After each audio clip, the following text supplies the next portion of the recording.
Bismillahirrahmanirrahim. Assalamualaikum warahmatullahi wabarakatuh. Alhamdulillahi rabbil alamin. Wassalatu wassalamu ala asrafil anbiya'i wal mursalin wa ala alihi haqqa qadrihi wa miqdaril azim.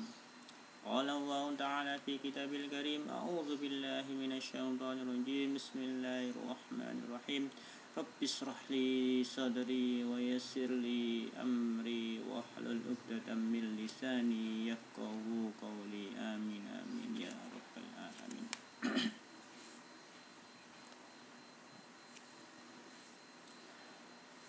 Tama-tama marilah kita panjatkan puja dan puji syukur kehadirat Allah yang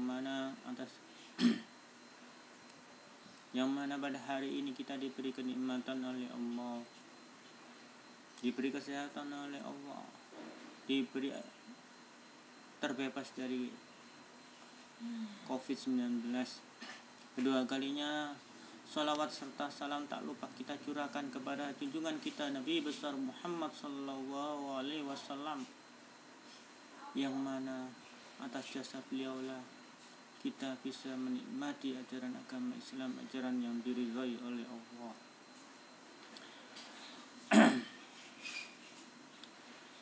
Materi kelas 3 pelajaran 6, kisah keteladanan Nabi Yusuf dan Nabi Shu'aib.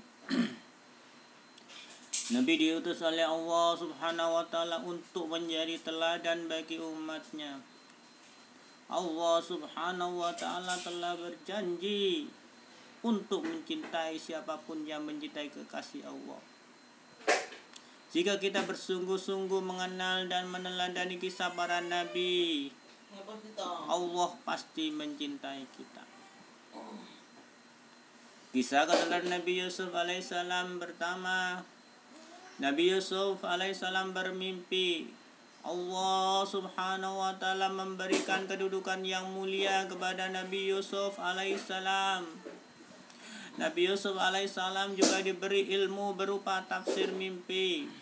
Nabi Yusuf alaihissalam adalah putra Nabi Yakub alaihissalam. Nabi Yusuf mempunyai adik kandung bernama Bunyamin dan 10 saudara berbeda ibu, kakak-kakaknya Yusuf. Ayah Yusuf sangat dekat dengan Yusuf setelah ibu kandungnya bernama Rahel meninggal dunia. Saat Rahel meninggal, Yusuf baru berusia 2 tahun. Kedekatan Yusuf dengan ayahnya menimbulkan rasa cemburu 10 saudaranya yang tidak seibu.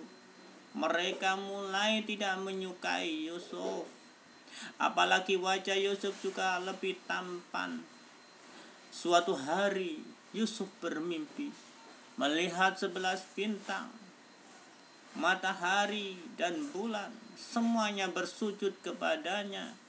Yusuf kemudian menceritakan mimpi itu kepada ayahnya. Nabi Yakub lalu berkata, "Jangan kamu ceritakan mimpimu itu kepada saudara-saudaramu, wahai Yusuf, supaya mereka tidak tergoda oleh setan untuk mencelakaimu." Dengan mimpi itu, ayahnya mempunyai firasat bahwa Yusuf kelak akan mendapatkan kedudukan yang tinggi di dunia dan di akhirat. Yang kedua, diajak pergi bermain untuk dicelakai. Saudara-saudara Yusuf menghadap Yakub dan meminta izin akan mengajak Yusuf bermain di hutan. Sang ayah berkata, "Jangan mengajak Yusuf ke hutan, nanti ada serigala. Dia masih kecil." Namun akhirnya mereka berhasil membujuk ayahnya. Saudara-saudara Yusuf merencanakan untuk membunuh Yusuf. Salah satu kakak Yusuf berpendapat agar jangan membunuh Yusuf, tetapi membuangnya saja ke dalam sumur. Yusuf dibawa ke hutan. Mendekati sumur tempat para pedagang sering mampir mengambil air. Mereka pun membuang Yusuf ke dalam sumur. saudara Yusuf kemudian pulang dan berkata pada ayah mereka, "Wahai ayah, kami tadi sedang bermain dan berlomba memanah, lalu kami tinggalkan Yusuf di dekat barang-barang kami. Tiba-tiba dimakan serigala. Apakah ayah tidak percaya kepada kami?"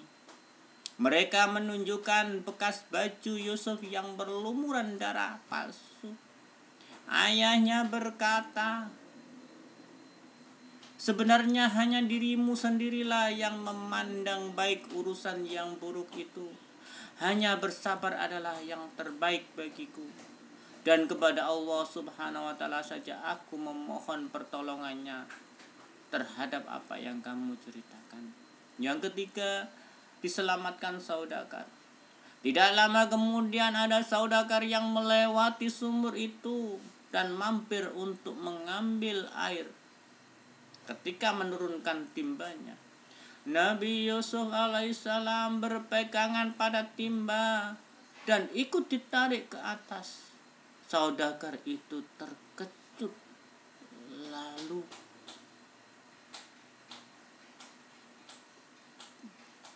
saudagar itu terkejut bukan kepalang mendapat anak kecil bergelantungan di timbanya. "Oh, ini adalah seorang anak yang bisa kita bawa dan kita jual sebagai barang dagangan."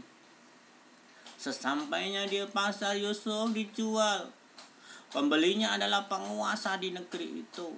Sang pembeli meminta izin kepada istrinya Zulaikha agar memperlakukan Yusuf dengan baik. Waktu berjalan terus, lambat laun Yusuf menjadi pemuda yang sangat cerdas. Yang keempat, mimpi raja. Pada suatu hari, raja bermimpi melihat 7 ekor sapi betina yang gemuk dimakan oleh 7 ekor sapi betina yang kurus, 7 tangkai gandum yang hijau, dan 7 tangkai gandum lainnya yang kering.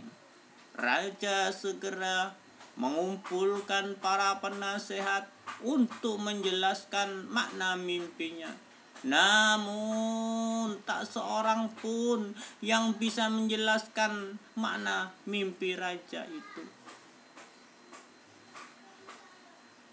Seorang pelayan melapor kepada raja, "Baginda Raja, saya punya informasi tentang orang yang pandai menjelaskan mimpi. Maka utuskanlah aku kepadanya." Pelayan kemudian diperbolehkan menemui Yusuf di penjara dan menceritakan perihal mimpi raja. Ketika itu Yusuf sedang dimasukkan ke penjara meskipun tidak bersalah. Yusuf menjelaskan kepada raja, "Hendaklah kalian bercocok tanam 7 tahun berturut-turut. Kemudian ketika kalian panen, hendaklah menyimpan makanan dengan cara membiarkan tangkainya kecuali sedikit untuk dimakan. Sebab setelah 7 tahun itu akan datang 7 tahun kemudian di masa yang amat sangat sulit. Pada masa sulit tersebut kalian akan menghabiskan simpanan makanan sebelumnya. Setelah itu akan datang tahun di mana manusia diberi hujan dengan cukup dan mereka akan memeras anggur." Raja tertegun dengan penjelasan Yusuf yang masuk akal. Kemudian raja mengangkat Yusuf sebagai pejabat negara urusan pangan. Yang kelima, Nabi Yusuf menduduki jabatan. Mulailah Nabi Yusuf menjadi pejabat keuangan. Lalu datanglah masa sulit. Sebagaimana mimpi yang ditafsirkan Yusuf, orang mulai memburu bahan makanan dan berduyun-duyun datang ke gudang makanan yang disediakan kerajaan tanpa di antara mereka adalah saudara-saudara Yusuf alaihissalam. Yusuf mengenal mereka, sedangkan mereka tidak mengenal Yusuf lagi. Mereka mengira Yusuf sudah lama meninggal dunia. Saat itu Yusuf mendekati mereka dan bertanya tentang asal usul daerah dan keluarga mereka. Mereka menjelaskan semua Yusuf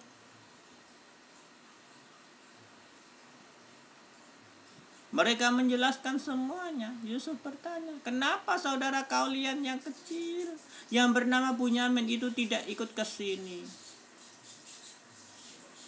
Untuk besok bawalah dia, dan kalian tidak akan mendapatkan bahan makanan seperti hari ini. Yang keenam, Bunyamin datang ke istana. Ketika saudara-saudara Yusuf kembali ke rumah, diceritakan kepada ayah mereka tentang pertemuan dengan pejabat tinggi kerajaan yang meminta Bunyamin ikut dalam perjalanan yang akan datang. Tentu sang ayah khawatir kejadian yang pernah menimpa Yusuf alaihissalam terulang kembali. Namun karena persoalan makanan sangat penting, akhirnya Bunyamin diizinkan untuk ikut. Ayah mereka Nabi Yakub alaihissalam kini sudah tua dan kehilangan penglihatan karena sering bersedih dan menangis mengingat Nabi Yusuf. Para putra Yakub kini datang kembali ke kerajaan dengan membawa Bunyamin di tengah kesibukan menumpuk bahan makanan.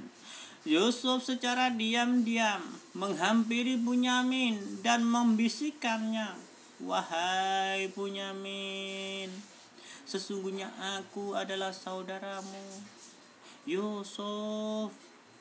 Allah telah melindungiku, wahai Bunyamin, dan memberiku kekuatan.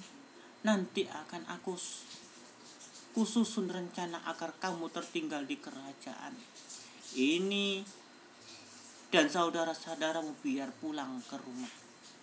Yusuf kemudian secara sembunyi-sembunyi memasukkan gelas emas milik kerajaan ke dalam karung milik Bunyamin. Ketika mereka akan meninggalkan istana raja, tiba-tiba pengawal istana mengumumkan telah terjadi pencurian piala dan mencegat semua kafilah. Saudara-saudara Yusuf bersumpah bahwa mereka tidak datang untuk mencuri. Namun sayang, ternyata para pengawal kerajaan menemukan piala itu di dalam karung Bunyamin. Bunyamin pun ditahan dan saudaranya lain dipersilakan pulang. Saudara-saudara Yusuf alaihissalam kemudian kembali kepada ayah mereka di Palestina tanpa Bunyamin.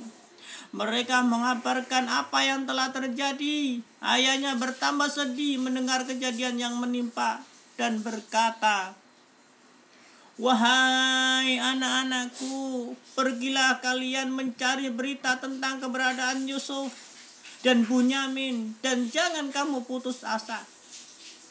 Yang ketujuh, saudara-saudara Nabi Yusuf menyadari kesalahannya. Sewaktu mengambil makanan berikutnya, Nabi Yusuf alaihissalam mempertemukan Bunyamin dengan saudara-saudaranya. Yusuf berkata kepada saudara-saudara yang 10 itu, "Sadarkah kalian tentang perbuatan apa yang telah kalian lakukan kepada saudara kalian sendiri, Yusuf dan Bunyamin?" Mereka sangat terkejut karena di hadapan mereka ternyata adalah Yusuf, yaitu adik mereka yang pernah mereka buang ke dalam sumur. "Apa engkau Yusuf?" Nabi Yusuf alaihissalam menjawab, "Benar, aku Yusuf." Mereka mengakui kesalahan dan memohon maaf atas perbuatan mereka. Membuang Yusuf, Nabi Yusuf berkata, "Kalian tidak akan dihukum dan dipersalahkan. Aku mohon kepada Allah ampunan dan rahmat bagi kalian. Allah Maha Penyayang." Setelah menanyakan kepada keadaan ayahnya, Yusuf alaihissalam kemudian mengirim jubah supaya diusapkan ke wajah ayahnya sembari meminta agar ayahnya segera diajak menuju istana. Yang ke-8, Nabi Yusuf alaihissalam bersatu kembali dengan keluarganya. Sebelum sampai ke rumah, ayah mereka berkata bahwa sesungguhnya aku telah mencium keberadaan Yusuf yang masih hidup. Maka benarkah ketika mereka tiba, jubah Yusuf diusapkan ke wajahnya dan muncullah kegembiraan di hati ayahnya. Penglihatan ayahnya pun dengan izin Allah telah pulih kembali. Saudara-saudara Yusuf dan ayahnya segera berangkat menuju Mesir. Nabi Yusuf alaihissalam menyambut kedatangan keluarganya. Nabi Yusuf langsung duduk di samping ayahnya. Setelah selesai pertemuan, seluruh keluarga Yusuf diminta tinggal di istana. Kemudian Nabi Yusuf alaihissalam menyatakan, inilah mimpiku sewaktu masih kecil dulu. Melihat 11 bintang, matahari dan bulan bersujud kepadaku, mewujudkan dengan banyak kebaikan kepadaku, membebaskan dari penjara, serta mempertemukan kita kembali.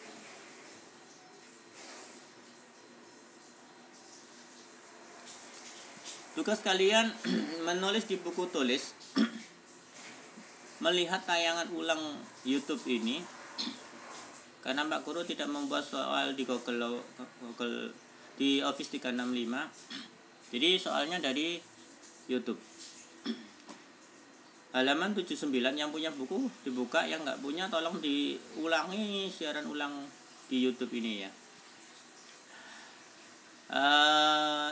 Insya Allah aku bisa 1-5 dikerjakan.